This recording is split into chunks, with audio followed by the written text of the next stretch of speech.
শুভ সন্ধ্যা। আজকে আমরা ঘুমের গল্প শুনব। এক দেশে এক রাজা ছিল। রাজার ছিল 3টি ছেলে। 3টি ছেলের নাম রিমু, তিমু আর শিমু। রাজা 3 ছেলেকে সমান শিক্ষা, প্রশাসন সবকিছু শিখিয়ে 3টি দেশে পাঠায়। রাজা শর্ত দিয়ে দেয় যে যদি তোমরা 15 দিন নিজের আত্মগোপন করে সাধারণ মানুষের মতো জীবিকা নির্বাহ করতে পারো, তাহলে তাকেই বানাবো আমার রাজ্যের রাজা। অর্থাৎ রাজার পরে যে রাজা হবে। 3 ছেলেই রাজার কথা মতো তারা পরিকল্পনা শুরু করে দিল। তারপর প্রথম ছেলে রিমু, দিন শুরু হয়। সে একটা ছোট রুম পায়। তার রাজমহলের মতো তো বড় বাসা পাবে না, বড় ঘর পাবে না। সে ছোট রুম পায়। তার বাকি 2 ভাইয়েরও একই অবস্থা। শিমু প্রথমে খুব বকাবাজি করে যে না, তার পক্ষে এটা সম্ভবই না। এত ছোট কক্ষে শিমু থাকবে, সেটা সে কল্পনাই করতে পারেনি কখনো। কিন্তু তারপর যখন মনে হলো যে 15 দিন থাকতে হবে, তারপরে এই রাজ্য আমার হয়ে যাবে, তখন সে তাই করল। তাদের 3 জনকেই ফল বিক্রেতা হিসেবে রাজা আত্মগোপন করতে বলেছিল। তারা সকালে উঠে বাজারে যায়। বাজারে ফল বিক্রি করতে বসে। তখন নানান মানুষ নানান কথা বলে, দাম দর করে, কিছু মানুষ রাগারাগি করে, কিন্তু 3 জনই তা সামলিয়ে নেয়। একদিন একটি লোক রিমুর দোকানে এসে চাঁদাবাজি শুরু করে। তো রিমু তা কখনোই মেনে নেয় না। তখন রিমুকে বলে, তাহলে তোমার ফল নিয়ে যাব, তোমার দোকান দখল করব। রিমু তখন রেগে যায় ঠিকই, কিন্তু তার ঠান্ডা করে নেয়, আত্মগোপন রাখতে পারে। তারপর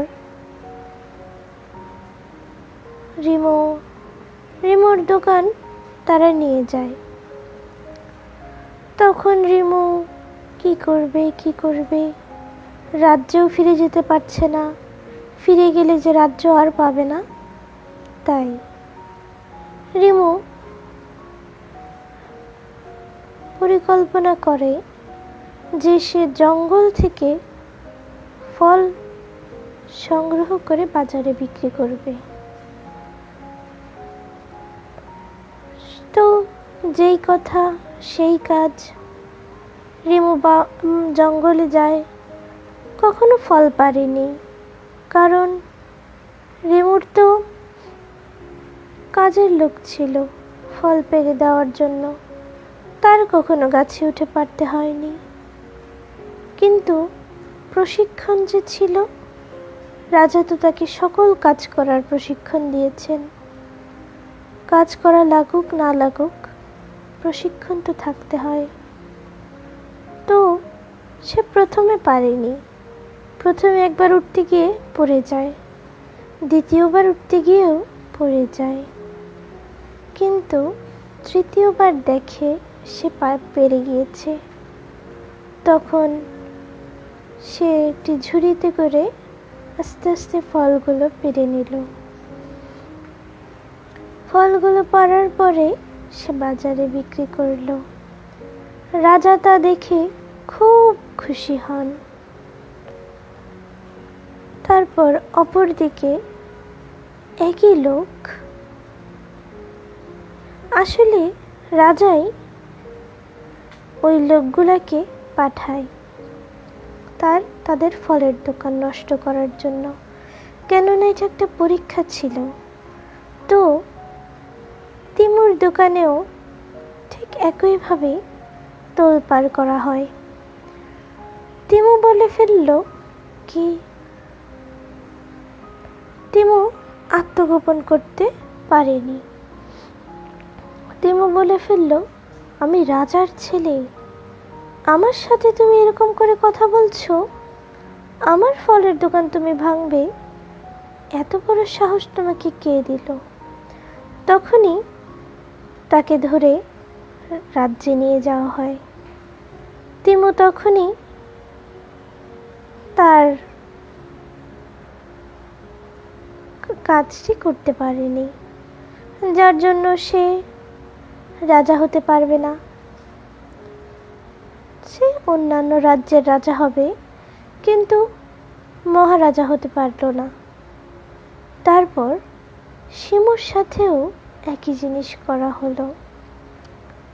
তো শিমু আত্মগোপন করতে পেরেছিল ঠিকই, কিন্তু দুদিন যায় সে কাজ করতে পারেনি। আর সে যে কোনো অন্য কাজ করবে বা জীবিকা নির্বাহ করবে এরকম চিন্তা হয়নি তার। সে রাজ্যে ফিরে যায়।